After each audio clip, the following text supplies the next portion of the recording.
What happens if a person is accused of DUI and refuses to take the certified chemical test?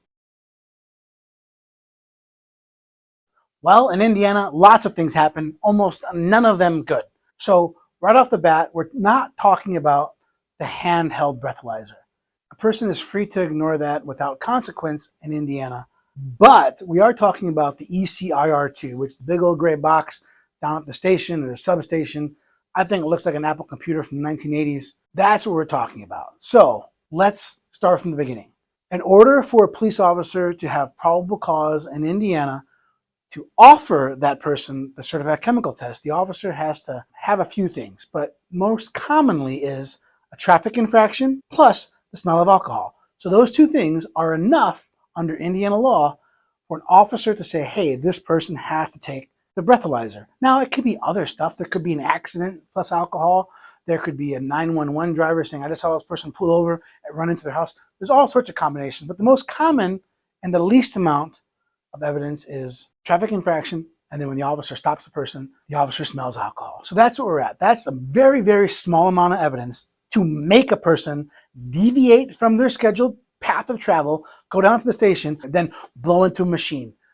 So very, very small amount of evidence, but that is the law. And the officer has to say certain words, and this is the gist of it, but I have probable cause to believe you've operated a vehicle while intoxicated.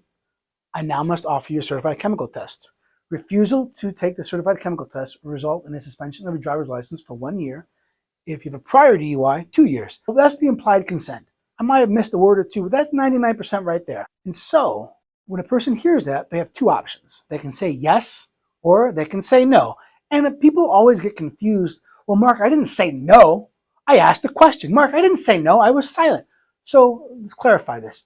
A person can say no, or through their actions or inactions or their attitude, infer from a reasonable person's standpoint that they were not going to cooperate. And so the refusal bar for that no, I won't take is very low as well.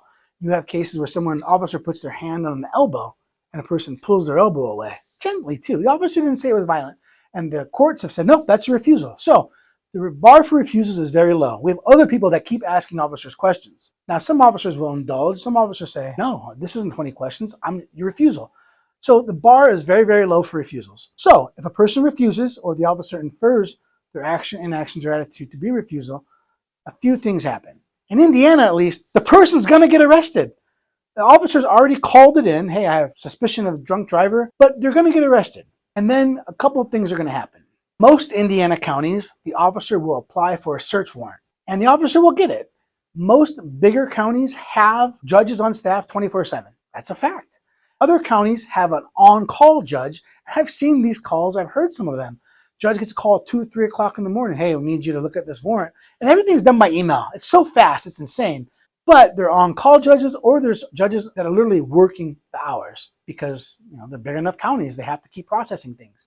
So in Indiana, getting a warrant is ridiculously easy. And sometimes people in these comments on YouTube, Facebook, TikTok will say, Mark, you only get a warrant if there's a death. That's not true in Indiana. Indiana, I've seen just people swerving get warrants. Warrants are very, very easy in Indiana and not reserved just for death or anything crazy like an accident. People get warrants just for driving too fast, plus the smell of alcohol, then they refuse. So they're going to get a warrant, and then they're going to find out the alcohol content in a person's blood. And they're going to find out anything else that's in that blood too. So they're likely still going to get the blood alcohol results, but then something even worse happens. The fact that the person refuses, that's going to result in a 1-year suspension if they have no priors, or a 2-year suspension if they do have priors. And that 1 or 2 years is stacked on top of any license suspension for the actual DUI. So the refusal suspension is separate and distinct from any license suspension related to the DUI.